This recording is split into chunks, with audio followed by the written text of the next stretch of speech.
Halo Sobat Jatim, kembali lagi di podcast Ruang Informasi bersama saya Yohanes Fandi yang akan menjadi host kamu dalam podcast edisi ke-32 kali ini.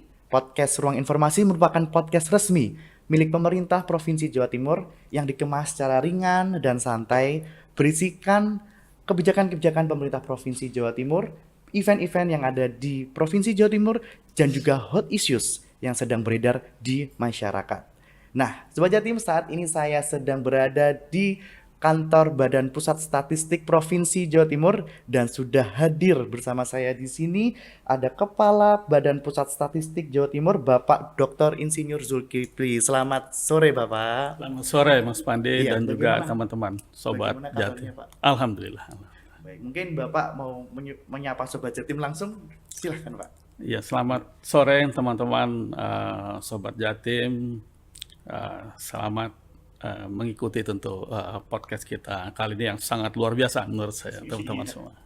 Dan pastinya sama Bapak ini nanti kita akan membahas terkait statistik ya, karena BPS, Badan Pusat Statistik, teman-teman. Nah, kali ini saya dan Pak Zul akan ngobrolin dan mengupas terkait bagaimana kondisi existing statistik perekonomian di Jawa Timur pasca diresmikannya Ibu Kota Negara Nusantara. Seperti yang diketahui Sobat Jatim, bahwa dengan pemindahan Ibu Kota Negara ke Nusantara, Jawa Timur diyakini menjadi center of gravity, sehingga akan berdampak pada peran Jawa Timur yang lebih signifikan dalam konstelasi pembangunan di Indonesia. Baik Bapak, sebelum kita masuk nih Pak, terkait statistik dan perekonomian di Jawa Timur, kita kenalan lebih dekat ini dengan BPS Jawa Timur ya Pak. Sebenarnya Pak, BPS ini kan tugasnya melaksanakan tugas pemerintahan di bidang statistik ya Pak, sesuai dengan peraturan perundang-undangan. Nah, apa sih Pak fungsi dan peran BPS dalam pelayanan ke masyarakat, juga mungkin dalam lingkup perangkat daerah di Jawa Timur? Mungkin bisa dijelaskan. Ya, terima kasih Mas Pandi dan juga Bapak, seluruh Sobat Jatim. Jadi tugas BPS sebenarnya tertuang di Undang-Undang Nomor 16 Tahun 1997, di mana BPS itu bertugas melaksanakan tugas pemerintahan di bidang statistik ya. Nah, statistik apa sebenarnya yang dikelola oleh BPS saat ini? Sesuai undang-undang kita punya statistik dasar, itulah statistik yang dikelola oleh BPS sebenarnya. Kemudian ada statistik sektoral. Sektoral itu statistik yang dikelola oleh teman-teman kementerian lembaga maupun OPD gitu. Sehingga segala sesuatunya terkait dengan perkembangan statistik sektoral itu tetap di bawah naungan BPS. Ya, jadi sesuai dengan Perpres 39 tahun 2019 itu BPS fungsinya saat ini adalah membina pengembangan statistik sektoral itu. Nah, demikian juga nantinya karena BPS hanya melaksanakan statistik dasar, jadi statistik yang hubungannya itu lebih banyak menyangkut kemaslahatan semua masyarakat. Salah satunya itu adalah misalnya penghitungan angka statistik kemiskinan itu dilakukan oleh BPS. Kemudian kita juga melakukan terkait dengan pengukuran tingkat perkembangan harga kalau perekonomian gitu ya. Kemudian juga melakukan bagaimana sebenarnya mengukur perkembangan perekonomian di Jawa Timur maupun nasional. Itu salah satu tugas-tugas yang ada di BPS. Sebenarnya kalau orang dengar nama statistik mungkin jadinya kelihatan sulit gitu. Kalau sekolahnya kan sekolahnya sulit kan ya. Iya Pak. Kuliah itu statistik. Iya, jadinya kayak gimana gitu. Sebenarnya tidak terlalu sulit seperti yang kalau kita belajar rumus-rumus begitu. Nah, untuk teman-teman semua Sobat Jatim yang ingin mendapat informasi lebih jauh terkait dengan apakah itu statistik itu dan juga apa saja yang dihasilkan, kemudian kalaupun bingung terkait dengan apa yang ingin diketahui, kami punya pelayanan statistik terpadu Oh, pelayanan Pelayanan statistik terpadu saat ini di kantor kami ini. di BPS Jawa Di Timur ya, BPS Sobat Jatim. Jawa Timur Apa dan aja, juga Pak? sebenarnya seluruh BPS itu punya namanya pelayanan statistik terpadu. Nah, nantinya kita bisa berhubungan dengan pelayanan statistik terpadu itu sehingga seluruh Sobat Jatim bisa menanyakan apapun gitu, dengan kantor kami, baik datang ataupun tidak datang langsung ke kantor kami. Saat ini kami punya yang namanya Halo PST, Halo Pelayanan Statistik Terpadu, di mana kalau seluruh Sobat Jatim bisa terhubung dengan Halo PST itu, nantinya bisa perpustakaan kami ini atau PST kami ini pindah ke tempat Sobat Jatim sendiri. Jadi sudah ada di sana, semua serba digital. Makanya bisa dilihat di sini tidak ada bukunya. Iya. Ya, di ruangan ini komputer ya, tidak Pak, ada bukunya. Jadi semua serba digital dan itu bisa dilihat nanti di kantor di mana di tempat kerja masing-masing ataupun di rumah. Jadi bagi semua Sobat Jatim yang sedang mau melakukan penelitian atau apapun itu cukup terhubung dengan Halo PST kami. Dan juga kalau mau langsung ke sini juga boleh ya, Pak ya? Boleh, di sini Ya, Pak, ya? terbuka sekali. Sarana juga disediakan. Oke. Komputer di sini disediakan. Itu Jadi gimana Pak cara-caranya, alurnya nih, misalnya Sobat Jatim pingin main ke pelayanan statistik terpadunya BPS Jatim, langsung datang aja atau ada? Oh, datang saja. Sebenarnya Oh, teman-teman oke. Sobat Jatim bisa langsung datang ke kantor kami di sini. Ada teman-teman kami yang melayani, jadi bisa memberikan informasinya nanti terkait apapun gitu. Iya. Atau teman-teman menghubungi website BPS Jawa Timur juga bisa terhubung di sana. Ada fasilitas chatting di sana kalau pengen informasi lebih jauh. Tadi kalau mau lebih dalam tadi mau ikut di dalam sistem Halo PST. Halo itu PST tadi. Ya. Baik, Sobat Jatim tadi sudah dijelaskan sama Pak Zul bahwa tugas tadi itu adalah fungsinya tadi itu membina juga ya Pak ya, membina Betul, membina. apa teman-teman ya, sektoral tadi ya, fungsi Semua, sektor iya, semuanya karena juga terkait data juga ya Pak ya. Baik, Ya, silakan saja nanti yang dibina kalau teman-teman terutama teman yang muda, kami juga ada di berbagai perguruan tinggi. Jadi di sana dinamakan pojok statistik. Oh, Ya, pojok jadi statistik. ada di kampus-kampus. Jadi di sana kerjasama kami dengan kampus-kampus sudah banyak 52 kampus saat ini, di mana para mahasiswa dan seluruh sivitas akademika itu bisa terhubung dengan baik dengan kantor kami yang ada di Jadi sini. semudah itu ya Pak mengakses untuk Sangat masuk mudah ke BPS sekali ini. kalau misalnya Iya. mau mendapatkan data-data yang ada di BPS. Iya, sebenarnya. pasti butuh ini Pak teman-teman Sobat Jatim yang lagi nulis skripsi atau mungkin lagi nulis Betul. tesis atau apapun itu ya Pak ya. Nah, terkait statistik nih Pak, bagaimana BPS ini dapat memastikan data yang diolah itu akurat dan valid? Itu kan pasti kan harus valid itu. Bagaimana prosesnya Ya. BPS ini dalam mengelola hal tersebut Pak? BPS sendiri punya misi sebenarnya. Iya.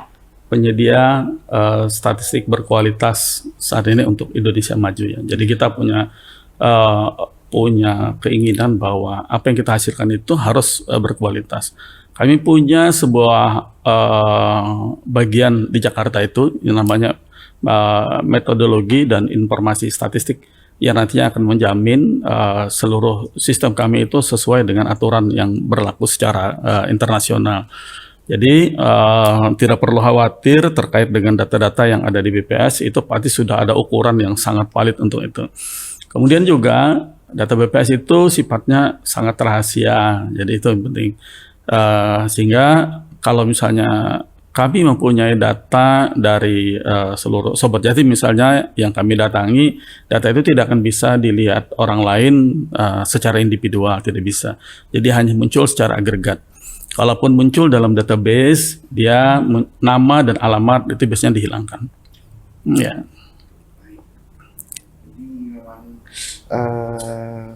Semudah itu untuk mengakses statistik dan pasti dijamin keakuratannya ya Pak, seperti itu. Insya Allah dijamin keakuratannya. Nah, ini kita akan bahas tentang perekonomian Pak. Oke. Nah, mengapa sih Pak sensus ekonomi, sensus kayak statistik ekonomi itu harus dilakukan, itu sebenarnya apa fungsinya Pak? Kenapa harus Jadi saat dilakukan? ini kami sebenarnya punya 3 sensus ya, sesuai dengan Undang-Undang Nomor 16 tadi, 3 sensus. Untuk yang berakhiran 0 itu adalah sensus penduduk. Untuk yang berakhiran 3 itu sensus pertanian. Dan untuk yang berakhiran 6, jadi tahun berakhiran 6 itu sensus ekonomi. Nah nanti tahun 2026 kami akan melaksanakan sensus ekonomi. Nah, dengan sensus ekonomi itu kami akan mereview seluruh perkembangan perekonomian yang ada di kita secara sensus. Jadi kami akan datang ke rumah-rumah, seluruh rumah-rumah itu, seluruh bangunan akan kami datangi untuk menunjukkan apakah di sana ada sebuah aktivitas ekonomi di dalamnya. Nah, aktivitas ekonomi itu nantinya yang akan kami pilah-pilah. Orang mungkin sekarang bisa melihat dari sisi usaha yang mikro, mulai dari mikro, kecil, menengah, besar, itu nanti akan dipilah-pilah di sana. Sehingga dengan itu maka pemerintah dalam ini secara besar itu akan dapat menggunakannya untuk penentuan kebijakan-kebijakan yang akan dilakukan. Terutama kalau di sini ya pemerintah provinsi dan pemerintah kabupaten kota. Di samping itu sebenarnya teman-teman Sobat Jatim juga bisa menggunakan datanya untuk melihat kembali bagaimana perkembangan perekonomian kita dalam kurun waktu 10 tahun terakhir secara sensus ya. Lebih baik. Baik Bapak, secara statistik Pak, bagaimana kondisi perekonomian di Jawa Timur saat ini? Saat ini kalau kita lihat kondisi perekonomian Jawa Timur, kami mengukurnya dengan produk domestik regional bruto saat ini atas dasar harga berlaku kita punya perekonomian sebesar 793,02 triliun ya. Jadi itulah aktivitas yang bergulir di kita di Jawa Timur, dan tumbuhnya pun saat ini juga masih terjaga dengan baik ya. Di mana di triwulan kedua yang baru saja kami umumkan tanggal 5 Agustus kemarin, kita masih tumbuh secara YoY 4,98%. Berarti ada peningkatan ya Pak ya? Masih lebih baik. Dan di triwulan kedua catatan kita terbaik, kita masih terbaik di seluruh teman-teman kita provinsi lain di Jawa. Untuk yang triwulan 2-nya. Untuk triwulan yang kedua ini yang ya barusan Pak ya? tanggal 5 Agustus kemarin kami umumkan. Ya. Wah, luar biasa. Iya, Berarti Jawa Timur di triwulan kedua ini tertinggi. Masih di leading antara- kita dari sisi pertumbuhan, dan itu memang menunjukkan bahwa Jawa Timur masih memegang peranan yang sangat besar di dalam perekonomian nasional sampai dengan saat ini. Oh, oke. Kira-kira apa Pak komoditi atau mungkin jasa atau aspek lain yang dominan menjadi pendorong peningkatnya ekonomi di Jawa Timur ini? Sebagai wilayah besar, ya wilayah besar artinya Jawa Timur ini kan besar penduduknya, besar semuanya, maritim besar ya. Beragam. Nah, kita tahu bahwa 30% struktur perekonomian kita itu didukung oleh industri. Ya, jadi mungkin teman-teman Sobat Jatim juga perlu tahu bahwa 30% kita itu disokong oleh kegiatan industri perekonomian kita di Jawa Timur itu.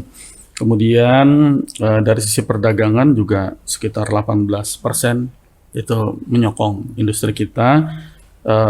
Pertanian itu 11,85%, konstruksinya 8,64%, dan akomodasi makanan dan minuman 5,99%. Dari 5 sektor itu saja itu sudah menyumbang lebih dari 75% perekonomian Jawa Timur. Jadi memang luar biasa pergerakan yang ada di Jawa Timur saat Dan ini. dari berbagai aspek juga ya Pak, tadi perdagangan, terus perindustrian, juga makanan minuman itu. Minuman, semua restoran kan banyak menjual kita kan. Apalagi yang suka makan-makan itu. Iya. Berarti tipsnya apa Pak ini supaya mempertahankan, supaya perekonomian stabil seperti itu buat Sobat Jatim? Ya, jadi salah satu komponen yang kalau dari sisi pengeluaran ya, kalau kita lihat dari sisi pengeluaran itu yang paling terbesar kita adalah konsumsi rumah tangga memang. Konsumsi rumah tangga akan meningkat kalau pendapatan kita akan meningkat. Ya, jadi tentu dengan meningkatnya konsumsi itu mencerminkan lah bahwa kita sebenarnya berada pada kondisi yang jauh lebih baik. Baik, berarti kayak mungkin saya dan Sobat Jatim di sana sekedar nongkrong di kafe yang baru terus meramaikan itu juga bisa menaikkan. Bisa, betul. Kan ada FOMO gitu kan Pak, FOMO tapi FOMO ada yang baru, kita datang nih ke sana, itu bisa meningkatkan perekonomian gitu ya Pak. Iya, betul. Tapi nanti juga syaratnya tadi teman-teman di Sobat Jatim tentu kalau mau ada ikut itu kan harus punya sumber yang digunakan untuk duduk di situ kan. Harus kreatif mencari cuan ya Pak ya. Bagaimana caranya kan sekarang juga zaman digitalisasi kan, mau nyari duit online dan apapun kan pasti gampang ya. Baik, daerah di Jatim mana saja Pak yang menjadi penopang perekonomian di Jawa Timur? Tadi karena kita wilayah besar, Ya. tentu wilayah-wilayah industri kita itu memang jadi jujukan ya.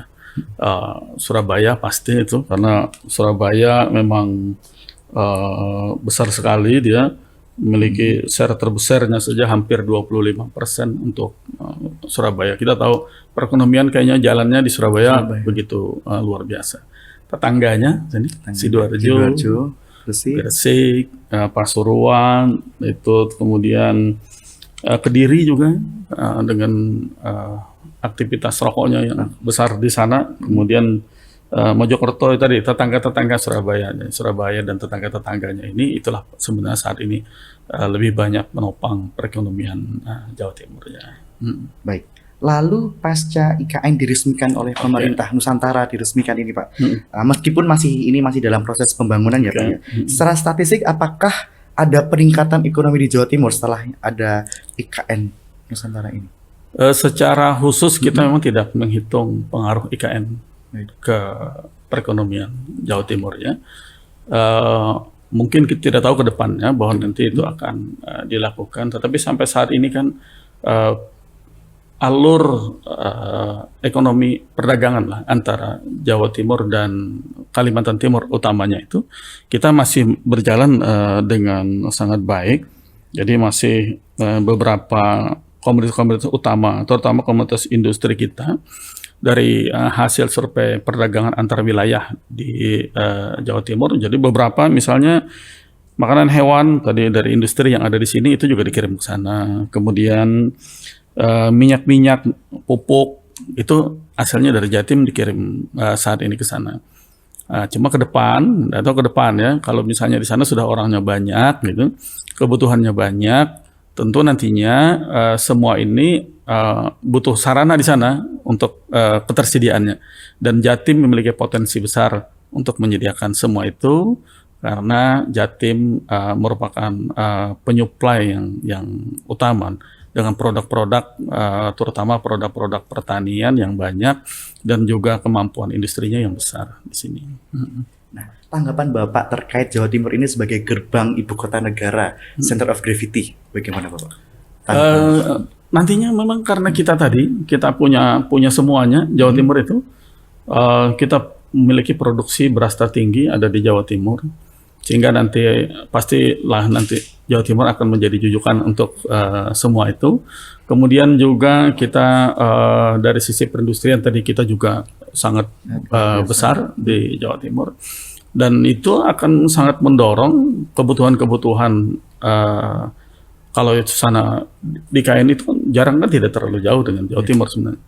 Nah, kalau misalnya nanti kebutuhan di sana memang membutuhkan dan itu bisa dicukupi oleh Jawa Timur, tentu akan sangat mendorong pertumbuhan atau perekonomian Jawa Timur akan menjadi lebih baik. Jauh lebih baik ya Pak ya. Betul.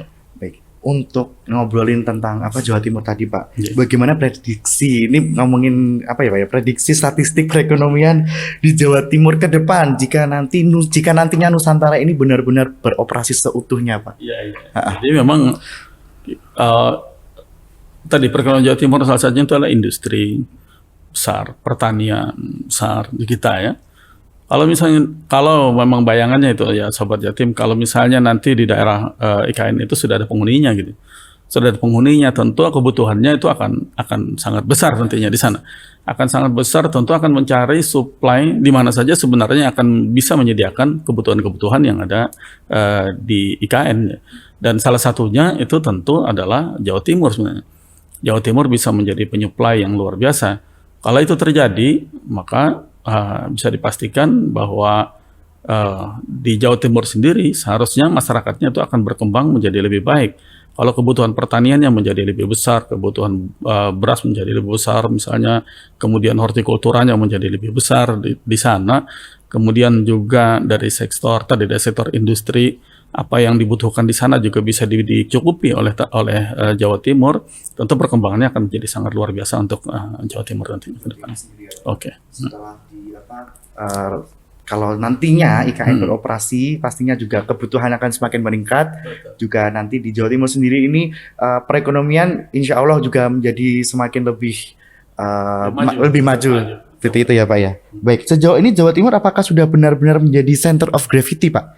Yang dikatakan pakar-pakar ekonomi itu. Saat ini Jawa Timur sudah memegang Predikat, gitu. terutama untuk wilayah-wilayah yang di wilayah timur itu sebenarnya dua pelayan Tanjung Perak saja sudah melayani 21 rute dari 39 rute tol laut saat ini. Sudah sangat besar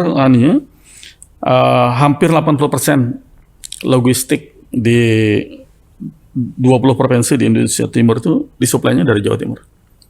Ya, jadi memang efektivitas atau di sini tidak salah kalau orang mengatakan bahwa ini center of gravity.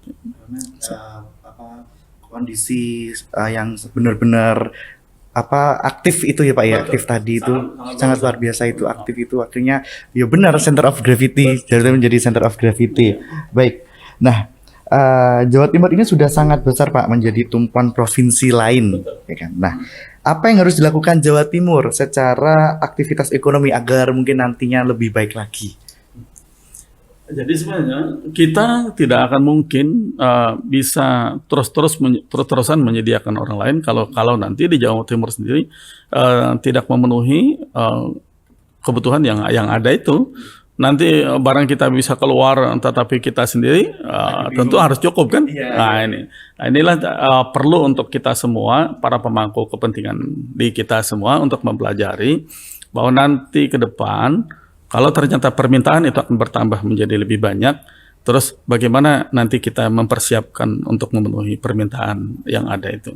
Kalau itu ada bisa dilakukan, tentu tenaga kerja akan bertambah yang dibutuhkan kita.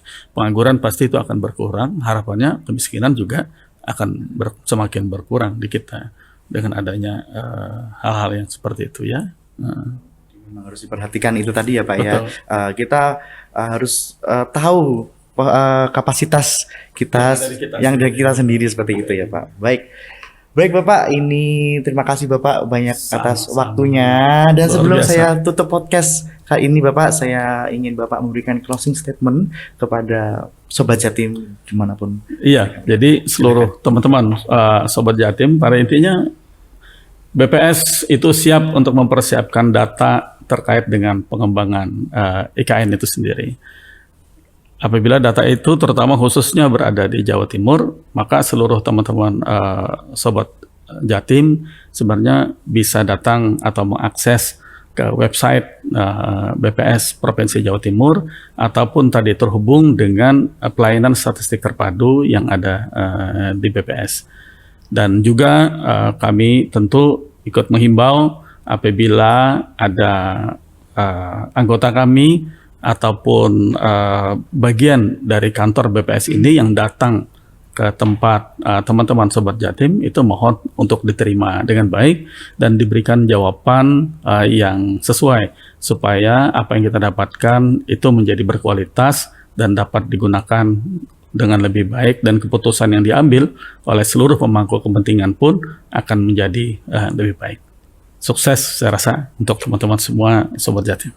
Baik Pak Zul, terima kasih Bapak atas sama-sama. Saya sangat mendapatkan insight yang luar biasa dari Bapak tentang statistik ke BPS dan juga ini pelayanan statistik terpadunya sangat luar biasa. Ini Sobat Jatim harus banget kalian harus mampir dan lihat. Iya, saya tadi kirain masuk sini tuh kayak ke playgroup gitu, kayak mengasihkan gitu.